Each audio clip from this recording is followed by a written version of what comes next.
Hey friends, it's Sandra here from Huron Ridge, and thanks for joining me again today in the greenhouse. Today I have brought along my little collection of Christmas cactus, just to give you some tips about how to have success in growing them and how to get them to bloom year after year. So to start with, just to give you a little rundown, there are different types of cactus in this family. These are actually, I think, technically a Thanksgiving cactus, and I'm basing that on the shape of the leaves. So there's this little diagram here that shows you the shapes of the leaves, and the ones with the pointier leaves are a Thanksgiving cactus. Now, I believe in southwestern Ontario, that's generally what you're going to see, whether you buy your Christmas cactus at a garden center or at a grocery store. We are calling them Christmas cactus. Whether they actually are is kind of irrelevant, because a Thanksgiving cactus and a Christmas cactus are so close to each other that you or most people aren't even going to know the difference.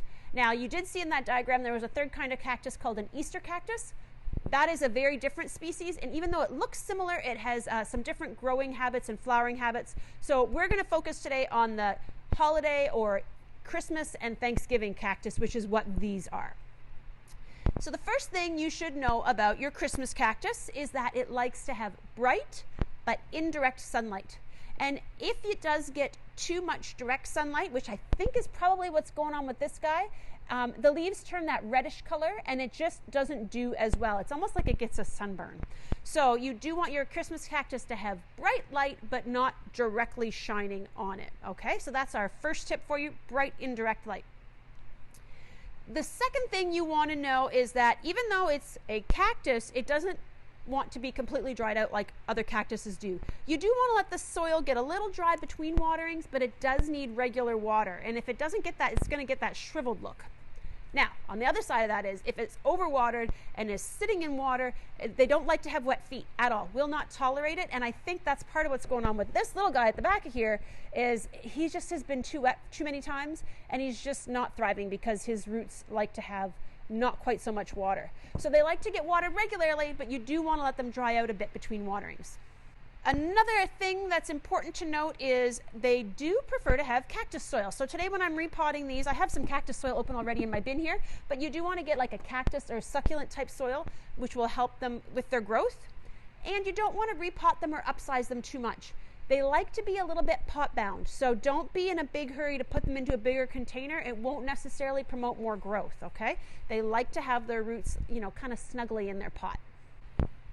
Christmas cactus like a humid environment. So this guy's in my bathroom. He's clearly very happy about that. He likes to have the humidity of my bathroom. So if you have a humid area, great. If not, you can simulate humidity or create humidity by either putting a tray with pebbles and water underneath the pot, not that your Christmas cactus is sitting in it, but like underneath it so it generates humidity.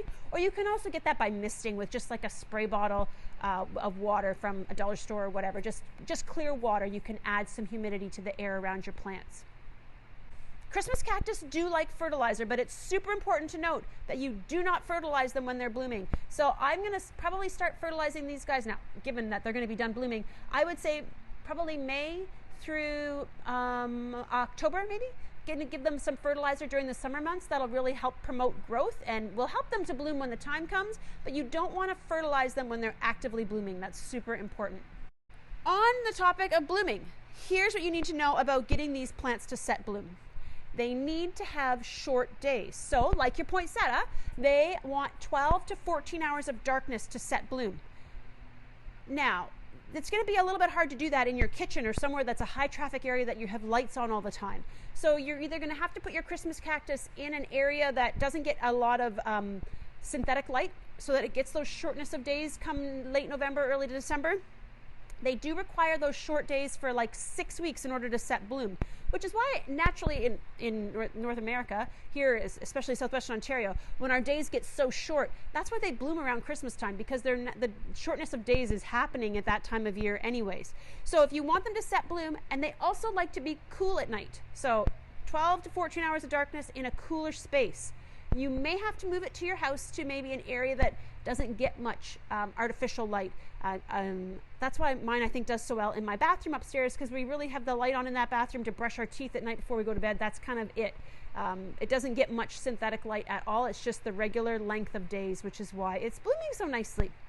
Now, if you have put your cactus into, say, a guest room or somewhere that doesn't get much activity or light, you may have to slowly transition it back into a warmer space with more light, because if you do things too quickly, it can drop those blooms that have set. So I can actually see here there's some new little blossoms starting at the ends of this plant as well. And if it gets too rapid of a temperature change, those can drop. So that's just something to be mindful of. You may want to gradually bring it back into a warmer space if you've had it in a cooler space. As far as maintenance between the years, like I said, you don't want to repot it too often or upsize it too much. They like to be root bound, but you can give it a haircut. So if you're finding it's getting lopsided or unruly, you can trim it back by even up to 1/3 if you want to, and you won't damage your plant. The fun part is if you have trimmed it back, you can just root these cuttings. So you have to make sure you trim it in a spot where there's naturally like a knuckle. And I would probably trim at least 2 off and not just 1. You can probably root just 1, but I would give it that second one. Before you stick this in soil, you want to let it, they call it callousing over, kind of like you do with a succulent. So you want to just leave it out for a day or 2 and let it get calloused over. And then you're going to put that right into soil and it'll actually root and just start to grow a new Christmas cactus. So that's kind of a cool thing. They're pretty easy to propagate. As I said before, I don't think that these guys are doing so well in this planter for a number of reasons. I don't think it likes how much sunshine it's getting. I don't think it likes the soil and the lack of drainage. So I am basically just going to pull them out and start over. So let's just see here. Lots of great roots on there. I like this container and the windowsill that it's sitting in, so I'm probably going to put these guys into pots. Holy Dinah, look at that. Let me see what I can break off of here. I'm going to repot them and get them some fresh cactus soil. I'm going to make a mess in the meantime, but that's okay. Yeah, I just don't think this container is doing my plants any favors. So, push this stuff off to the side, put my good plants over here, I'm going to dump out this soil.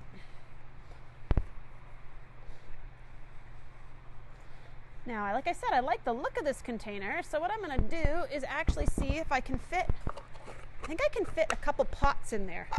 And they'll hide well enough that I'm just going to plant my Christmas cactus in there, and from a distance, you'll never even know the difference. Now, there is some space underneath, so I'm just going to put some rocks on the bottom here. Again, that'll help with the moisture, so if the water runs through, the water will just sit amongst my rocks here. And then it'll create that nice humid environment for them. Okay, so like I said, this is cactus soil in this container. We always keep a bin of it around. It basically just has more sand in it. It's easier to drain soil. It doesn't hold the moisture the same way.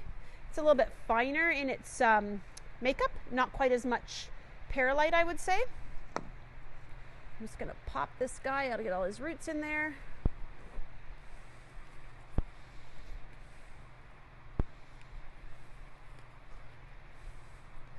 And I'm going to have to try to find him a spot that's maybe not quite so sunny so he doesn't get sunburnt like that.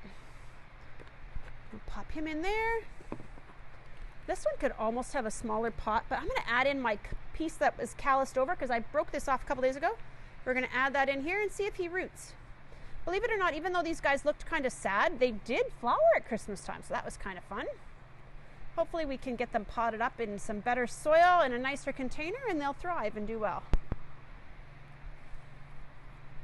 Awesome, just like that. Now, I am actually also going to change my glass container for a couple reasons. One, I think plants living in glass jars look kind of nasty because you get all that green grossness around them. And the other reason is there's no drainage in this container, and I think that's been kind of hard on him. Just gonna loosen the sides here as much as I can.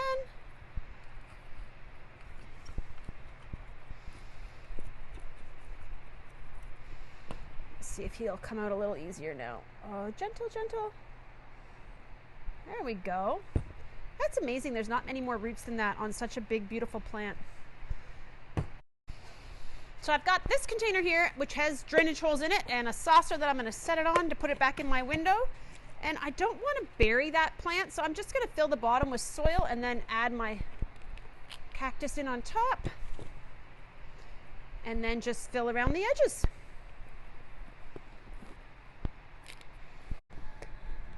So that's caring and growing for a Christmas cactus in a nutshell. If you have any questions, please leave them in the comments below, or if you have anything else you'd like to know about gardening wise, drop me a message. I'd be happy to hear from you. Thanks so much. Have a great day.